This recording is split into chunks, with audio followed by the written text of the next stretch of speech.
is constantly happening. And seed is the ultimate embodiment of continuous creation. In one little seed is an entire tree. And not just one plant, hundreds and thousands. But even more importantly, not just plants for the next generation, but plants forever. Because from the seed comes the seed, comes the seed, comes the seed. In our language, we call seed bij. Ja is life. And B is that in which life arises on its own forever. And when we sow a seed, we say a very simple prayer. May this seed be exhaustless. Because seed is not supposed to get exhausted. So the two very unique characteristics of seed are, one, to regenerate, and the second is to multiply. So it's in the very nature of seed to never run out. Now that's how nature has constantly created enough for people's need and enough for the future. And there's been no difference between the seeds and grains we eat and that which we save for seed in an ecological farming. Now, as long as farming was done for food and for taste and was done so farmers have livelihoods, that's how it worked. You grew a crop, you saved some seed, you ate the rest, and you continuously had food. But a few decades ago, the big companies who had created chemicals, the chemicals that were used in the war, which were then used in agriculture, pesticides, herbicides, they started to get into the seed sector. And they said, it's not fair that farmers save seeds because they're stealing from us, because we could make all this money. And that's how the corporations think just now. They first work out how they could make money, and if they can't, they define that as theft.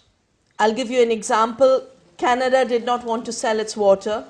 Company wanted to buy its water and sell it in California. Canada said, we don't want to sell it. They sued the country. They sued British Columbia and said, you're stealing our profits. Now, these chemical companies did the same with seeds. They said, we have to have laws that prevent farmers from saving seeds. And normally when something so crazy is introduced in society, a very fancy word is created. They defined a term called intellectual property rights. And they said seed is their intellectual property. In order to define seed as their property, the companies realized that first they will modify it slightly. And that's why they created genetic engineering and transgenics. So that they bring a gene from a bacteria and put it into the plant and say, now we've made something new. Now we are creators, therefore we are owners. The fertility of the seed comes out of pollination. So in fact, for the next generation of the seed, you need fertilization. And fertilization is communication. It is a commons. It has to be shared. But by declaring it as intellectual property, sharing becomes a crime, saving becomes a crime. Now, as I said, genetic engineering is because of patenting. And the patent means no one else can use, make, produce, distribute what they have patented. And because patenting is related to collection of royalties, like rents, but you know, people collect rents from houses. Monsanto collects rents from the next generation of plants. The result of all this has been that today Monsanto controls, one company controls 95% of all genetically engineered soy seed sold anywhere in the world. And because they want to sell the seeds on which they can collect royalties, they spread these transgenic seeds. So there are right now only 4 kinds of crops that are spreading: corn, canola, soya, cotton. India used to have 200,000 rice varieties, 1,500 mango varieties, hundreds of thousands of banana varieties. All that diversity disappears because everything's becoming corn and soya, corn and soya, corn and soya. Because the whole idea of genetic engineering was to own seeds and life, now the companies don't have to use the argument that they have engineered a plant. They're just taking over ownership of plants. And these companies are now buying up all the local seed companies so that there's nothing but a monopoly. Only 5 companies control all the seed supply of the world. But seed is what makes food. So when you control the seed, you control the food. But because this is now about profits, someone has to pay for those profits.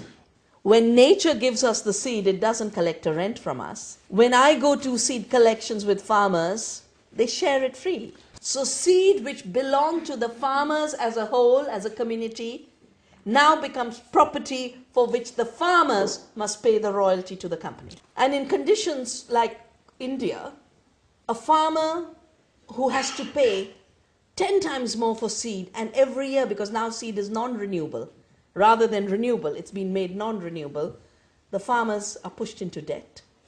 200,000 Indian farmers have committed suicide because they were deeply indebted because of these seed monopolies.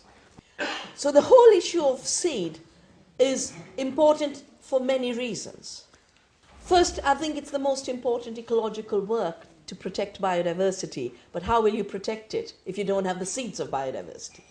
Second, for farmers and rural livelihoods, if they don't have access to seed as a common public property, then we won't have small farmers. So protecting agriculture means protecting seeds. And finally, it's an issue of all of us who have to eat food. Everyone has to eat. If there is seed dictatorship, then the eaters have no choice of eating healthy food. Because the non-renewable seeds are toxic seeds. They're narrow in their diversity. Seed is the source of fertility. Now it's being made sterile. The prayer we say for seed, let this be exhaustless. Now the corporate prayer is, let this be exhausted every year so my profits are exhaustless. The profits of Monsanto doubled last year during the food crisis. They increased the price of their corn seed by $100 a bag. Now, so far they control, like I said, 4 crops totally, but they want to control all crops. If we haven't saved the seeds of those other crops, then we are not just in a seed dictatorship. What is worse, we will have very large-scale disasters because they aren't smart enough to be able to engineer seed for a changing climate or for all the diversity of climates the world has. So we can't afford to let seed be reduced to a monoculture and a monopoly. We have to keep it diverse and we have to keep it decentralized in people's hands.